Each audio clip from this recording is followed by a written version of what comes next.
चलिए फिर केबी न्यूज़ खबर आपकी मैं आपको दिखा रहा है चुनाव की हलचल। चुनाव प्रचार आखिरी चरण में है, यानी कि कल ही चुनाव प्रचार होना है। आज लगभग आखिरी समय मान लीजिए आप। कोटद्वार भाबर के घमंडपुर में पहुंची हैं रंजना रावत। रंजना रावत यहां पर एक चुनावी सभा को संबोधित करेंगी। तो कोटद्वार में चुनावी घमासान अपने जोरों पर है और अब केवल कल प्रचार होना है। तो आज कोटद्वार भाबर के ग्राम घमंडपुर में पहुंची है रंजना रावत। केबी न्यूज़ खबर आपकी मैं आपको दिखाते हैं रंजना रावत की सभा में कितने लोग हैं, क्या संबोधन होता है। बहुत सारे लोग यहाँ पे पहले से मौजूद हैं। रंजना रावत पहुँच चुकी हैं, तो दिखाते हैं आपको छोटा सा गांव घमंडपुर, जहाँ पर पहुँचे हैं रंजना रावत, कांग्रेस पार्टी की प्रत्याशी। कहना चाहता हूँ कि आपके बच्चे, आपका परिवार और ये क्षेत्र अगर कोई इसे धन के बल पर खरीदना चाहेगा तो मैं सिर्फ एक बात कहना चाहता हूँ कि दो छोटे बच्चे राम और लक्ष्मण जब 14 वर्षों के लिए वनवास गए थे तो रावण ने ये सोचा था कि मैं बहुत बड़ा लंका का राजा हूँ और मुझे ये दो बच्चे नहीं हरा पाएंगे। लेकिन वो थे सच्चाई के साथ में, उनके साथ में था जनबल और रावण के पास था धनबल। मैं आपको विश्वास के साथ में कह सकता हूँ कि अंत में धनबल हारेगा और जनबल जीतेगा। और जनबल अगर कोटद्वार के अंदर है तो वो श्रीमती रंजना रावत जी के साथ में इस समय जनबल है। पूरी महिलाओं की शक्ति इस समय रंजना रावत के साथ में है। आप यहाँ पर अकेला रंजना रावत नहीं है, बल्कि कोटद्वार विधानसभा के अंदर लगभग 80,000 वो आम जनता तक। कोटद्वार भाबर के घमंडपुर में रंजना रावत की सभा में कितने लोग हैं दिखा रहे हैं आपको। छोटा सा उन लोगों तक नहीं मिले। यहाँ पे तो सबसे पहले हमारा प्रत्याशी हैं, यहाँ पे संबोधन चल रहा है। तो अब एक दिन हो रहा है प्रचार के लिए, सिर्फ एक दिन बाकी है और एक दिन बाकी है चुनाव प्रचार का। एक दिन बाकी है, सिर्फ एक दिन बाकी है। और क्या रंजना रावत बन पाएंगी मेयर, ये तो मालूम चलेगा 25 तारीख को। लेकिन कोई सच्चा साथी है क्या चल रहा है, वो इंसान का उसका शरीर है। अगर इंसान का शरीर साथ नहीं तो उसका कोई साथ नहीं देता। तो सबसे पहले हमारे यहाँ पे ना तो मेडिकल कॉलेज है ना हेल्थ की व्यवस्था। एक हॉस्पिटल है, उसमें भी अभी तक जो सीओम साहब हैं उनका रिलीफ भी नहीं हुआ है। जो डॉक्टर साहब ने आना है 1 महीना हो गया उनको यहाँ पे, ना तो उनका रिलीफ हुआ है और ना उनके बदले में कोई यहाँ पे नया पोस्टिंग आया है। तो हम लोग अगर छोटी सी बीमारी होती है, इमरजेंसी में कोई जाता है तो वहाँ पे पहुँचता हो, चाहे कोई भी बीमारी हो तो वहाँ पे NA बैठा रहता है, नर्सिंग स्टैंड। तो वो क्या करता है वहाँ पे सारे पे एक इंजेक्शन यूज करता है। ना तो उसकी BP नापी जाती है, ना उसका ब्लड प्रेशर नापा जाता है। वो सीधा वहाँ पे क्या करता है उसका इंजेक्शन दे देता है। और उसके बाद अगर उसकी कंडीशन खराब हुई, अगर रिफेयर करना पड़ेगा तो हमको देहरादून जाना पड़ता है। तो यहाँ पे सबसे मेन प्रॉब्लम हेल्थ की है। एजुकेशन, हमारे बच्चे इंटर करने के बाद फिर देहरादून दिल्ली जाते हैं। चलिए केबी न्यूज़ में दिखा रहे हैं आपको कोटद्वार के घमंडपुर में रंजना रावत की सभा है। रंजना रावत की सभा में जो के बहुत सारे लोग आए हैं। तो देखिए आप कोटद्वार नगर की मेयर के पद पर लोग इंतजार कर रहे हैं। रंजना रावत तो एक महिला प्रत्याशी है और श्री रंजना रावत मदन लाल जी लोग यहाँ पे जो कि केबी न्यूज़ वन विभाग से रिटायर देखिए आप फिलहाल सेवानिवृत्त होकर के हमारे मध्य में क्षेत्र की सेवा कर रहे हैं। आप श्रीमती रंजना रावत जी को चुनाव में देखिए रंजना रावत को सपोर्ट करने के लिए बहुत सारे लोग आए हुए हैं। तो कितने लोग हैं, कैसी सभा है, सब आपको दिखा रहे हैं सीधे ग्राउंड से ही दिखा रहे हैं हम आपको मालूम चल जाएगा कितने लोग हैं। घमंडपुर में रंजना रावत की सभा में मौजूद है बहुत सारी महिलाओं पर दारोदमार है। अब महिलाएं डिसाइड करेंगी कोटद्वार में मेयर कौन बनेगा, लेकिन ये परिणाम आएगा 25 को। फिलहाल आपको दिखा रहे हैं सभा में बहुत सारे युवा लोग भी हैं, जेंट्स भी हैं। अब ये चुनाव आखिरी चरण में है। आखिरी चरण में कोटद्वार भाबर के घमंडपुर में पहुंची है रंजना रावत। उनको सुनने के लिए महिलाएं लगातार अभी आई रही है। तो केबी न्यूज़ खबर आपकी में दिखा रहे हैं कोटद्वार भाबर के घमंडपुर में रंजना रावत पहुंची है। रंजना रावत की सभा में अभी कार्यक्रम शुरू नहीं हुआ है। बहुत सारे लोग यहाँ पर मौजूद हैं, बहुत सारे लोग मौजूद हैं। रंजना रावत के लिए बहुत समर्थन है। क्या लग रहा है भाई साहब आपको, रंजना रावत जीत जाएगी चुनाव? 100% जीतेगी। तो महिलाएं तो वोट दे रही हैं, उनको पुरुष भी दे रहे हैं, आप भी दे रहे हैं, बहुत क्रेज है। आपकी वाइफ भी दे रही है क्या? बिल्कुल सब दे रही है। चलिए फिर केबी न्यूज़ में दिखा रहे हैं हम आपको कोटद्वार भाबर के घमंडपुर में पहुंची है रंजना रावत। रंजना रावत की सभा हो रही है और अब ज़्यादा बड़ी सभा नहीं है, लेकिन फिर भी बहुत सारे लोग यहाँ पे पहुंचे हुए हैं। तो देखते हैं फिर रंजना रावत क्या कोटद्वार के चुनावी समर में जीत हासिल कर पाएंगी, ये देखने वाली बात है। फिलहाल देखिए आप बहुत सारे लोग यहाँ पे। क्या लग रहा है, रंजना रावत को सपोर्ट कर रहे हैं आप? बिल्कुल सपोर्ट कर रहे हैं। पक्का घर वाले भी सपोर्ट कर रहे हैं? बिल्कुल पूरा घर वाले सपोर्ट कर रहे हैं, पूरा गांव कर रहा है। चलिए फिर रंजना रावत के लिए काफी समर्थन है। जितने लोग यहाँ पर मौजूद है वो कह रहे हैं कि उनका पूरा समर्थन है रंजना रावत के लिए। तो घमंडपुर है, घमंडपुर वैसे यहाँ पे पार्षद के तौर पे तीरथ सिंह रावत हैं, अमित नेगी हैं, बहुत सारे उम्मीदवार हैं, लेकिन फिलहाल रंजना रावत के लिए लोग यहाँ पर आए हुए हैं और तीरथ सिंह रावत भी यहाँ पे उम्मीदवार हैं। देखिए आप देखिए फिलहाल जो लोग आए आपको दिखाते थे, सब जितने लोग इस सभा में मौजूद हैं। ये रंजना रावत की सभा हो रही है। रंजना रावत की सभा में बहुत सारे लोग और ये लोग सब रंजना रावत को समर्थन देने के लिए आए हैं। तो महिलाएं भी बहुत हैं। एक बार उत्तराखंड की तरफ से देखिए आप सच्ची श्रद्धांजलि और सत नमन। देखिए केबी न्यूज में दिखा रहा है आपको। साथ ही अंकिता भंडारी का मामला सच्ची श्रद्धांजलि और नमन करते हैं। अंकिता भंडारी केस की भी हमारा प्रदेश आज 25वें साल में प्रवेश कर चुका है और रंजना रावत हम हो रही है। रंजना रावत की सभा में मूलभूत जो हमारी सुविधाएं थी और देखते फिर हमें जो प्रदेश से अपेक्षा थी पूरा दिखा देते हैं आपको। इस परिप्रेक्ष्य में हमें वो चीज नहीं मिली। हो कांग्रेस हो या अन्य जो हमारे क्षेत्रीय दल हो, तो सिर्फ और सिर्फ रंजना रावत एक ऐसा नाम है जिन्होंने हमेशा कोर्ट के बाहर आके हमारे लिए प्रोटेस्ट में सपोर्ट किया है। मैं आज मैं सच बता रहा हूं आपको। मैं ये नहीं कह रहा हूं कि आप कांग्रेस पार्टी को वोट दो। मैं कांग्रेस पार्टी के लिए नहीं आ रखा हूं यहाँ पे, मैं इस प्रत्याशी के लिए आ रखा हूं यहाँ पे। इस प्रत्याशी ने हमेशा हमें हर जगह सपोर्ट किया है। सने में दारू का ठेका खुला, 10 दिन तक वहां पर हमारे साथ प्रोटेस्ट किया। मिलन चौक में हमारे साथ प्रोटेस्ट किया। हालांकि आपको पता है कि सरकार की तानाशाही इतनी ज्यादा है कि हम कितना भी प्रोटेस्ट कर लें, 90 से 99% जो केसेस होते हैं वो सरकार के पक्ष में जाते हैं, वो आप भी जानते हो। लेकिन सबसे बड़ी चीज होती है प्रोटेस्ट करना। दूसरा मैं एक चीज कहना चाहता हूं, मेरे को पूर्व प्रधानमंत्री माननीय स्वर्गीय अटल बिहारी वाजपेयी जी की एक बात याद आती है कि सत्ता पक्ष विपक्ष ये तो आता जाता रहेगा, दल आते रहेंगे बदलते रहेंगे, लेकिन ये देश रहना चाहिए, ये समाज रहना चाहिए। लेकिन मुझे कल एक बात बहुत बुरी लगी। कल रात एक अकेली महिला प्रत्याशी खड़ी है पूरे नगर निगम चुनाव में, कोटद्वार से एक महिला प्रत्याशी खड़ी है और कल रात फेसबुक के माध्यम से कुछ ऐसा चलाया जा रहा था कि उनके हस्बैंड द्वारा इतना गबन किया गया है, वो गबन किया गया। अगर सच में ऐसा था तो आप उसको सोशल मीडिया में सार्वजनिक ना करके आप उनके खिलाफ कार्रवाई कर सकते थे। लेकिन मैं कहना चाहूंगा जो सामने जो प्रत्याशी है दूसरे राष्ट्रीय दल के, मैं उनसे यह कहना चाहूंगा कि यह नगर निगम का चुनाव है, ध्यान रखिएगा, नैतिकता बहुत जरूरी है।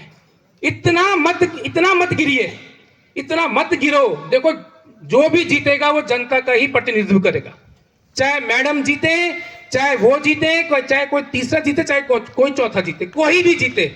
जो प्रत्याशी मेयर बनेगा वो पूरी जनता का बनेगा। ऐसा नहीं है कि आज आप इनके साथ खड़ी हैं और वो उनके साथ खड़े हैं तो केवल उन्हीं के लिए काम होगा।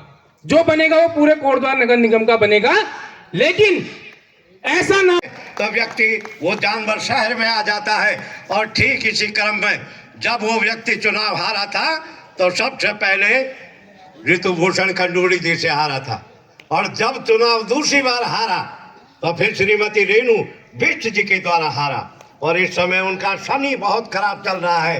लगातार तीसरी बार वो श्रीमती रंजना रावत जी से चुनाव हार रहे हैं। और ठीक इसीलिए वो ठीक बीचों बीच शहर कोटद्वार के आ गए हैं।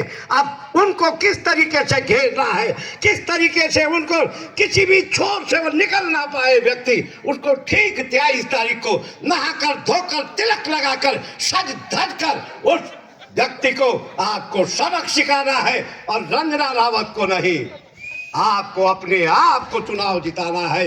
कोटद्वार की महिलाओं को चुनाव जिताना है। उन 80,000 महिला मतदाताओं के सम्मान में आपने अपना वोट करना है। वो वोट होगा कोटद्वार की 80,000 महिला मतदाताओं के सम्मान में। आप रंजना रावत को 23 तारीख को वोट करेंगे और यहाँ पर एक अपने द्वारा चुनी हुई सरकार का निर्माण करेंगी। इसी क्रम में मैं इस कोटद्वार की आशा और विश्वास महिलाओं के सम्मान में, पुरुषों के सम्मान में, यत्र नारी पूजन्ते देवो रमन्ते तत्र, इस आशा विश्वास के साथ में श्रीमती रंजना रावत जी आपके मध्य। जोर से कहेंगे, सिद्धबली बाबा की, जगदेवा बाबा की, सिद्धबली बाबा की जय। कांग्रेस विजय कांग्रेस। आप सभी को मेरा सादर प्रणाम। सर्वप्रथम मैं आज इस मंच के माध्यम से अपनी बेटी अंकिता भंडारी को श्रद्धांजलि देना चाहती हूँ। अंकिता, हम शर्मिंदा हैं, तेरे कातिल जिंदा है और आज 2.5 साल होने को आया है और आज भी तेरा वीआईपी खुलेआम बाहर घूम रहा है। जिस प्रकार से मेरे भाई शिवानंद लखेड़ा ने बोला, मेरी आंखें नम हो गई थी उस समय कि आज हम कहाँ हैं, क्या है, क्यों है। एक बच्ची जो पहाड़ में आर्थिक स्थिति कमजोर होने के कारण अपने माँ बाप को सशक्त करने के लिए निकलती है और एक रिजॉर्ट में काम करने के लिए निकल पड़ती है। 1 महीने की तनख्वाह भी नहीं ली थी उस बच्ची ने। उसका बलात्कार कर दिया गया, उसकी निर्मम हत्या कर दी गई और आज 2.5 साल होने को आया, उसको कोई भी न्याय नहीं मिल रहा है।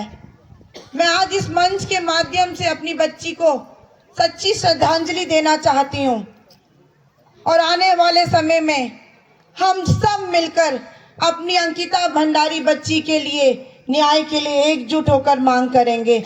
इसी आशा के साथ आपके बीच में यहाँ उपस्थित हुई हूँ। इसको एक महिला को टिकट मिला कोटद्वार से, ये आपके लिए सम्मान की बात है, हमारे लिए सम्मान की बात है, मातृ शक्ति के लिए गर्व की बात है। और ये पार्टी के नेता तो, उनके नेता लोग भी तो थे, बहुत मेयर प्रत्याशी थे कांग्रेस में, बीजेपी में, सब ऐसे ही रह गए। आपने देखा कि जो बाहर से आया उसको टिकट दे दिया। आज आप कहते हैं कि महिला को टिकट दिया। मेरे को तो बहुत दिल में चोट पहुंची है। क्या आपके दिल में भी चोट पहुंची है? आप एक बार माननीय विधानसभा अध्यक्ष जी से हारते हैं, एक बार रेणु बिष्ट जी से हारते हैं अपने यमकेश्वर विधानसभा में। आज हमारे यहाँ की जो विधायक हैं वो हमारी रितु खंडूरी जी हैं, वहाँ पे हमारे रेणु बिष्ट जी हैं। वहाँ तो सामान्य सीट में आपने विधायक को टिकट दिया, अगर यहाँ पे अगर एक महिला को टिकट दे दिया तो क्या आफत आ गई। तो मैं यही कहना चाहती हूँ, बेटी पढ़ाओ बेटी बचाओ का जो ये नारा देते हैं ये सब व्यर्थ है, कुछ नहीं है। आप लोगों से यही कहना चाहती हूँ कि अच्छे प्रत्याशी को चुनो, जो आपके बीच में निरंतर बना रहता है उसको चुनो, ना कि सिर्फ अपनी नेतागिरी चमकाने के लिए आते हो। हम एक कार्यकर्ता के रूप में हमेशा आपके बीच में रहेंगे। मैं आप लोगों के बीच में अपने कुछ विजन रखना चाहती हूँ, उनके लिए सरकार से मांग करेंगे, सोच अच्छी होनी चाहिए, उनके लिए सारी सुविधाएं हम मुहैया कराएंगे अपने कर्मचारियों के लिए। उसके बाद वो हमारे लिए सोचेंगे, वो अच्छी साफ सफाई हमारे क्षेत्र में करेंगे। ऐसे ही कर्मचारियों की संख्या भी बढ़ानी है हमको। पहले नगर पालिका था, 11 वार्ड थे नगर पालिका में, अब कितने हो गए? 40 वार्ड हो गए हैं। तो 40 वार्ड में कर्मचारी 10 से मस उतने ही हैं, बड़े नहीं हैं। तो कर्मचारियों की संख्या भी हमने बढ़ानी है, जिससे हमारे स्थानीय लोगों को रोजगार मिले। 10 और 15 हजार रुपए के लिए मत बिकना, ये लोग दे रहे हैं मंडलियों को, हमारी माताओं को ना, मंडलियों को यूज कर रहे हैं ये। मैं आपसे कहना चाहती हूँ 5,000, 10,000, 3,000 के लिए नहीं बिकना है हमें अपने बच्चों के लिए रोजगार चाहिए। कुछ नहीं होने वाला आने वाले समय पे, अभी ये 2 दिन रह गया है, आप देखेंगे कितना धन और पैसा और शराब बिकती है। आपकी बेटी रंजना रावत शराब के खिलाफ है, स्मैक के खिलाफ है, नशे के खिलाफ है, और ये लोग देखना अब आने वाले समय पे कितना कुछ करेंगे। हम अपने बच्चों को नहीं बिगाड़ना चाहते हैं, तो आप लोग सोच समझकर आने वाले समय पर भारी बहुमत से कांग्रेस के निशान नंबर 2, मेयर का तो 2 है, तीरथ भाई का 2, अधिकतर हमारे 2 ही 2 हैं जो पार्षद हैं, और हमारा मेयर का है 2 नंबर खाना है। हाथ का निशान है। आप लोग भारी बहुमत से अपनी बेटी रंजना रावत को जिताएंगे और हम लोग तीरथ भाई को जिताएंगे और हम लोग एक कार्यकर्ता के रूप में हमेशा आपके बीच में उपस्थित रहूंगी। मेयर तो आप लोग बन रहे हैं, मैं आपके बीच में रहूंगी। मेयर आप लोग बनेंगे, मैं आपके बीच में एक कार्यकर्ता के रूप में, क्योंकि हमेशा से संगठन का काम किया है ना हमने, तो वही आदत है। अभी भी पैदल चल के एक एक घर जा रही हूँ, मीटिंग कम कर रही हूँ और एक एक घर में लोगों से डोर टू डोर मिलना पसंद करती हूँ, क्योंकि पहले से ही वो हमें आदत पड़ी हुई है। तो आपके बीच में हमेशा निरंतर मैं बनी रहूंगी और यही आशा और यही उम्मीद करती हूँ कि आप लोग भारी बहुमत से जीत दिलाओगे हमको, कांग्रेस पार्टी को। जय उत्तराखंड, जय भारत, जय कांग्रेस, प्रणाम। अकेले नहीं, सारी महिलाएं हमारी मेयर ठीक है, अंकिता भंडारी केस का आप उठा रही है मुद्दा, लोग बड़े इमोशनल हो रहे हैं। बहुत सारी ऐसी महिलाएं हैं, हो सकता है वो अंकिता भंडारी के लिए कोर्ट में आना चाहती होंगी, उनकी कुछ परेशानियां रही होंगी, तो आपको क्या लग रहा है कि रंजना रावत इसके बाद बहुत सारी आप नारे लगाएंगे, उसका भी वीडियो बनाएंगे, तो आपको क्या लग रहा है यहाँ पर बहुत सारी महिलाएं हैं और इन सब महिलाओं में वो महिलाएं नहीं है जो कोर्ट के बाहर पहुंची होंगी, कुछ परेशानी होती है, तो क्या लग रहा है आपको कोटद्वार का चुनाव अब महिला वाला मुद्दा बन गया है, तो क्या आप मानती हैं कि अंकिता भंडारी का जो मामला है वो भी एक ऐसा मसला है जिससे इंसाफ की लड़ाई लड़ी जा सकती है? आप वोट मांगेंगी अंकिता भंडारी के नाम पे? अंकिता भंडारी के नाम पे वोट की मांग है ही नहीं है, तो मेरा मतलब है कि महिलाओं के सम्मान की बात। पहले से ही मैं अपनी बच्ची के लिए लड़ाई लड़ रही हूँ और ये कोई मुद्दा नहीं है। हमेशा हम उनको श्रद्धांजलि अपनी बच्ची को दे रहे हैं। मातृशक्ति के बीच अगर मातृशक्ति का मुझे प्यार मिल रहा है तो कहीं ना कहीं मैं आपके बीच में हमेशा उपस्थित रही होंगी, यही कारण है। और ऐसे नहीं है मातृशक्ति मेरे भाई लोग भी मेरे साथ बहुत हैं, युवा साथी और मेरे सभी भाई बुजुर्ग बहुत प्यार मुझे दे रहे हैं और यही कारण है कि शायद से हम लोग सब मेयर बनने वाले, पूरी कोटद्वार की मातृशक्ति और भाई लोग सब मेयर बनेंगे। हम अच्छा, महिलाओं के लिए काम करेंगे। ठीक है, हम तो आज आपका जो भाषण चल रहा है, जितनी बार भी आपने भाषण दिया तो आपने अंकिता भंडारी से शुरू किया है, महिला सम्मान की बात की है। महिलाओं की जो संख्या है, महिलाओं को इस मामले में लॉयल माना जाता है। आप कह तो रही हैं, पुरुष कह रही है, पुरुष भी हैं मानता हूँ मैं, लेकिन आपको ये शायद मालूम है कि महिलाएं लॉयल हैं। महिलाएं अगर एक बार किसी के साथ आ जाती हैं या किसी से अगर कुछ मतलब वादा कर लेती तो निभाती हैं। तो क्या लग रहा है आपको? मैं आप केवल वोट की बात कर रहा हूँ, अब तो वोट होना है, परसों वोट होना है, अब सभा होनी नहीं है, तो महिलाओं के लिए कुछ अलग से कहना चाहेंगे? मैंने आपको अभी ज्वलंत उदाहरण दिया कि मैं अभी मंदिर पहुंची थी, जगदेव मंदिर, और वहाँ पे मेरे भाई ने बोला कि मेरी वाइफ ने बिना पूछे कुछ बिना विचार किए आपको आज मेरी वाइफ का वोट पड़ चुका है।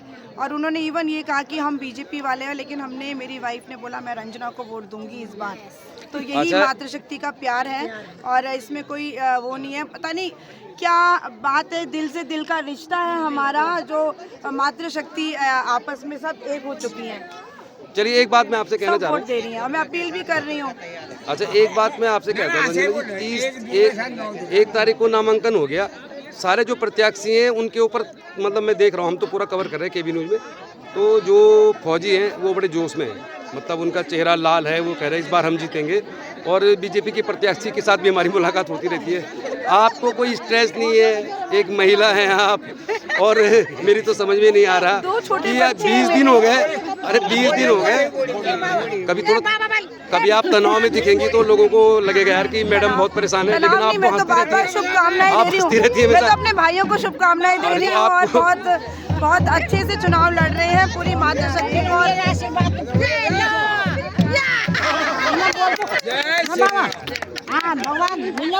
आपको कोई टेंशन नहीं है क्या? अच्छा रंजना जी, एक बात बताओ, परसों वोटिंग हो जाएगी, भगवान करे आप जीते, हम तो शुभकामनाएं आपको दे रहे हैं, मैं आपके साथ हैं। लोग टेंशन में हैं, कैरियर खत्म हो जाएगा, पॉलिटिकल डेथ हो जाएगी, कई बातें चल रही है, आपको कोई फर्क नहीं पड़ा? मैं अभी जीत गई हूँ, मेरी मातृशक्ति। अच्छा, इनके सारे होना, इन महिलाओं ने आपको मतलब कॉन्फिडेंस दिला दिया है। चलिए फिर मातृशक्ति, ये भी मेरे आशीर्वाद। आप जानते हैं इनको? जानते हो मैं। कोच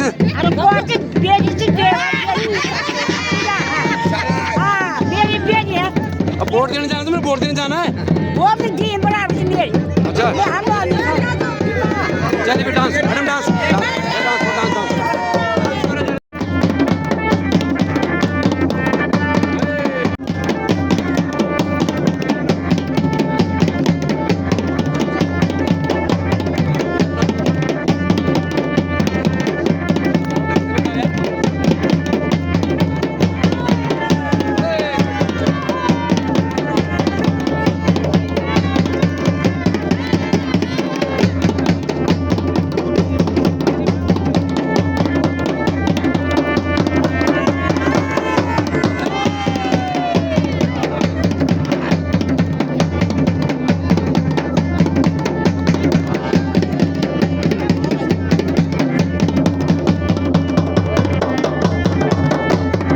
चलिए फिर अब निकाय चुनाव को लेकर घमासान जारी है। आखिरी पड़ाव पर चुनाव है।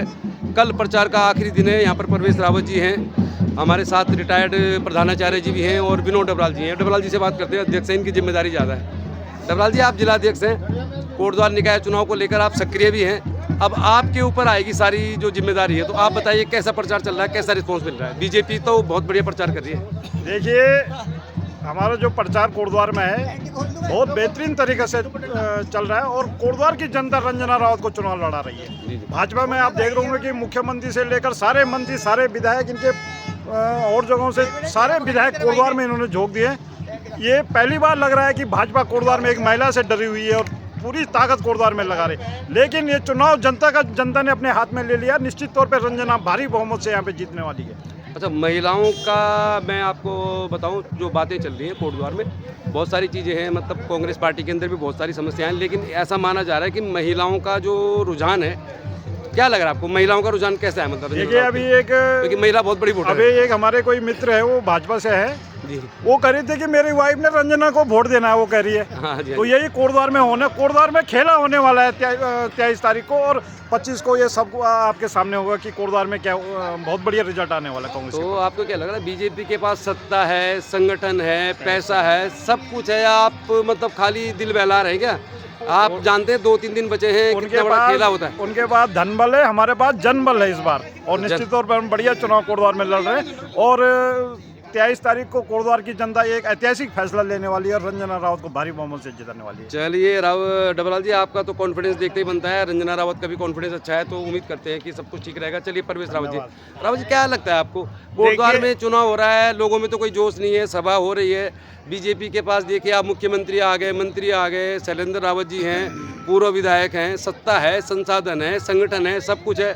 आप लोग मतलब खाली खाना। देखिए, भाजपा सरकार सरकारी धन का दुरुपयोग कर रही है और निश्चित रूप से ये धामी जी परीक्षा में पास होना चाह रहे हैं, लेकिन ये इतिहास गवाह है, जब जब जनता विद्रोह करती है तो अच्छे अच्छे राजाओं के किले ढह जाते हैं। वैसे ही यहाँ कोटद्वार में होने वाला है और पूरे प्रदेश में होने वाला है कि जनता विद्रोह में है, जनता त्रस्त है, महंगाई से, रोजगार से, बेरोजगार से, सब त्रस्त है। महिलाएं, बुजुर्ग, पुरुष सब त्रस्त है। पूरा हाहाकार मचा हुआ पूरे प्रदेश में और ये डबल इंजन की सरकार पूर्ण रूप से फेल है। सरकारी धन की भंडरमाट की जा रही है, उन्हें ठिकाना लगाया जा रहा है। सरकारी धन से चुनाव लड़ा जा रहा है, जिसको कि जनता देख रही है और आने वाले 23 तारीख को उत्तराखंड की जनता कांग्रेस के पक्ष में मतदान करके सरकार को मुंह तोड़ जवाब देने वाली है। अच्छा, आप ये कह रहे हैं कि जनता का मूड इस समय बदलाव, बिल्कुल बदलाव का है। बहुत बहुत धन्यवाद जी, बहुत धन्यवाद।